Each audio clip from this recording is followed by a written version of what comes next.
Gudivada city cable ప్రేక్షకులకు CA ఎం రాఘవేంద్ర ప్రసాద్ నమస్కారాలు. 2026 సంవత్సరం నూతన ఆంగ్ల సంవత్సరం మొదలైనాక మళ్ళా ఇప్పుడే కలుస్తున్నాం మనం. కాబట్టి ఆలస్యంగానైనా ఏ రోజు కలిస్తే ఆ రోజే చెప్పవచ్చు అన్నారు. ఈ నెలాఖరు వరకు ఈ కేబుల్ ప్రేక్షకులందరికీ నూతన సంవత్సర శుభాకాంక్షలు. అలాగే మళ్ళీ పండగ రోజులోపు అవకాశం వస్తుందో నాకు తర్వాత, బట్ ఇప్పుడే పెట్టుబడి లేకుండా సంక్రాంతికి ముందస్తుగా శుభాకాంక్షలు తెలియజేసుకుంటున్నాను. సో సబ్జెక్ట్ ప్రాపర్గా వెళ్దాం. ఈ బ్యాంకు లేదా ఇన్సూరెన్స్ కంపెనీలు, కేంద్ర ప్రభుత్వ కార్యాలయాలు, రాష్ట్ర ప్రభుత్వ కార్యాలయాలు, అండర్టేకింగ్స్ కార్యాలయాలు ఈ నెలలో వచ్చిన సెలవులు మీ దృష్టిలో పెడతా. జనవరి నెల బ్యాంక్ సెలవులు ఆదివారాలు 4 వచ్చినాయి. మన అదృష్టం బాగుంది, 5 రాల.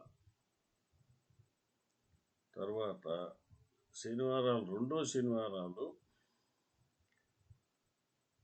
9వ తారీఖు 16వ తారీఖు, 2వ తారీఖు 9వ తారీఖు 2వ శనివారం. బ్యాంక్ వారికి ప్రివిలేజ్ 4వ శనివారం కూడా ఉంది. అది 23వ తారీఖు వచ్చింది. కాదు సార్, 24. 3వ తారీఖు 2వ శనివారం, 10వ తారీఖు 24వ తారీఖు వచ్చింది. ఇలా సెలవులు ఎక్కువ అయిపోయేప్పటికి నాకు కూడా కన్ఫ్యూజన్ వచ్చింది. సరే, సంక్రాంతి సెలవులు, సంక్రాంతి సంబరాలు ఆల్రెడీ స్టార్ట్ అయిపోయినాయి రాష్ట్రంలో. బ్యాంకులకు అది వరకు ఒకరోజు ఉండేది, పైన ఇప్పుడు ఎందుకో మొత్తం 2 రోజులకి మనకి ఎన్ఐఏట్లో కూడా రాష్ట్ర ప్రభుత్వం కూడా నోటిఫై చేశారు. నాకు స్థానిక ఒక పిఎస్బి మేనేజర్ మొన్న చెప్పారు, 2 రోజులు అండి మాకు సెలవులని. 14, 15 అని నేను అనుకున్నా, లేకపోతే 15, 16. రైట్. మరి రిపబ్లిక్ డే 26 స్వాతంత్ర దినోత్సవం, దానికి మనం ఎవరు జెండాకి వందనం చేసుకోవటమే. బ్యాంకులు మాత్రం స్పెషల్గా సిబ్బంది సమ్మె నోటీస్ ఆల్రెడీ ఇచ్చారు 27వ తారీఖున. ఇలా చూస్తే దాదాపుగా 10-11 సెలవులు వస్తాయి. అంటే 33%. 3వ వంతు రోజులు సెలవులు, 2వ వంతు రోజులే పని. సరే, మరి ఇలాంటప్పుడు మనం ప్రజాప్రతినిధులు, అటు లోక్సభకి ఎన్నికైన వారు కానీ, రాజ్యసభకి ఎన్నికైన వారు కానీ, కామన్గా ఎంపీస్ అన్నాం, శాసనసభకి వెళ్ళిన వారు ఎమ్మెల్యేస్, ఎన్నిక కాబడిన వారు, శాసన మండలికి ఎన్నికైన వారు ఎమ్మెల్సీస్, వీరు ఫిబ్రవరిలో బడ్జెట్ సమావేశాలు ఉన్నాయి, అటు కేంద్రంలోనూ ఇటు రాష్ట్రంలోనూ. ఆ సమావేశాల్లో సగటు బడుగు బలహీన minority, scheduled cost, scheduled tribes ప్రజల సమస్యలు చట్టసభల్లో ప్రస్తావిస్తారు. ఈసారి ఇది కూడా ఒక సమస్యగా ప్రస్తావించమని వారిని నేను కోరుతున్నాను మీ అందరి తరఫున. మా కేంద్ర రాష్ట్ర ప్రభుత్వాల అసెంబ్లీ లేకపోతే లెజిస్లేచర్లో చర్చించి దీనికి ఏమైనా పరిష్కారం కనుక్కుంటారేమో అని. సాధ్యమా? సాధ్యమే.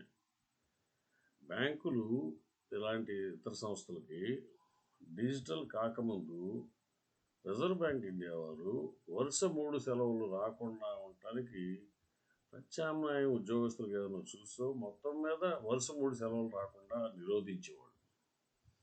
ఇప్పుడు PhonePe, Google pay, ATM, phone banking, net banking అని ఏవో వచ్చేసినాయి.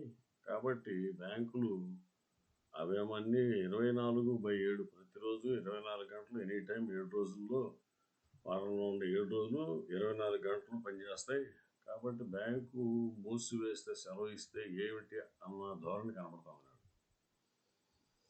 ఓకే, అది కోటీశ్వరులకి నెట్ బ్యాంకింగ్ ఉండేది, ల్యాప్టాప్ పెట్టుకుని కొట్టేది. ఆ సంస్థలో గ్రాడ్యుయేట్స్, పోస్ట్ గ్రాడ్యుయేట్స్ ఉంటారు. మరి మధ్య సంస్థలు లేను, లేదా పేద, ఇందాక మనం చెప్పిన బడుగు బలహీన వర్గాలు, ఈ ప్రజానీకం, వీళ్ళు కదా ఎక్కువ మంది ఈ దేశంలో.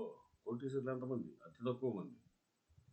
వారే చదువుకున్న వారిని పెట్టుకుంటారు, లేదా వారే చదువుకుంటే చేయగలుగుతారు. అసలు స్మార్ట్ ఫోన్స్ ఎంతమందికి ఉన్నాయి? ఫీచర్స్ ఫోన్ వాడేవాళ్ళు ఎక్కువ. ఇలాంటి పరిస్థితుల్లో ఉన్న దేశంలో ఖచ్చితంగా ఈ ప్రజాప్రతినిధులు ఆ చట్టసభల్లో ప్రస్తావించేట్టుగా మీకు కలిసినప్పుడు ఖచ్చితంగా ఒత్తిడి తేండి. They can do it. ఎందుకు చేయలేరు? గాంధీ గారు ఏమన్నారు? కస్టమర్ ఇస్ గాడ్ అన్నారు. ఇదేనా వినియోగదారులకి సంస్థలు, ప్రభుత్వ శాఖలు ఇచ్చే సేవ? ఈ సేవ లోపం. కాబట్టి మరి ఫోన్పే ఇవి కొంతమంది చేయగలుగుతారు కదా, కాఫీకి టీకి కూడా పే చేసేస్తున్నారు అన్న వాళ్ళకైతే, ఈవెన్ చిన్నవాళ్ళు కూడా చేస్తున్నారండి. అంటే దానిలో గతంలో 50,000 ఉంటే ఇప్పుడు ₹1,00,000 మించి చేయడానికి లేదు. మరి మధ్యతరగతి వ్యాపారస్తుడు తన అకౌంట్లో బ్యాలెన్స్ ఉంది, తను అనుకున్న టైం ప్రకారంగా కాంట్రాక్ట్ ప్రకారం చెల్లింపు చేయాల్సి ఉన్నాడు, 1,00,000 మించి చేయలేడు. మరి డబ్బు ఉండి తన సప్లయర్ పేమెంట్ టైంలో ఇవ్వకపోతే అవతల వడ్డీ వేయచ్చు. దీనికి ఎవరు బాధ్యులు? అందుకని 24/7 డిజిటల్ ఇది నేను మీ అందరి తరఫున ఆమోదించలేకపోతున్నాను. మీ అందరి తరఫున ప్రజాప్రతినిధుల దృష్టిలోకి తీసుకెళ్తున్నాను. ఇంకొక మాట చెప్తా. గుడివాడలో ఒక మల్టీ స్టేట్ కోఆపరేటివ్ సొసైటీ ఉంది, క్రెడిట్ సొసైటీ. వాళ్ళని అడిగాను నేను, నా దగ్గర వచ్చారు ఏదో న్యూ ఇయర్ గ్రీటింగ్స్ చెప్పడానికి.